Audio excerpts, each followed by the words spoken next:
Which among the following exhibit axile placentation? Axile placentation refers to the arrangement of ovules, that is seeds, along the central axis of a compound ovary, which is typically divided into multiple locules, that is chambers. And this type of placentation is found in plants where the ovary is multi-chambered and the ovules are attached to the central column of the ovary. Now, among the options, option C, lemon showcase an axile placentation.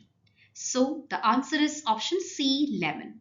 Whereas coming to option A, argemone, argemone has a parietal placentation, where the ovules are attached to the walls of the ovary, not along the central axis. So, option A is incorrect. Option B, dianthus. Dianthus, like many other plants in the family Caryophyllaceae, also has a central placentation, not axial placentation.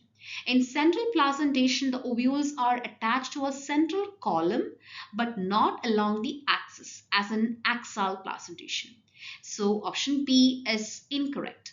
Option D, P showcase a marginal placentation, where the ovules are attached to the margin of a single chambered ovary. So option D is also incorrect. The correct answer is option C, lemon.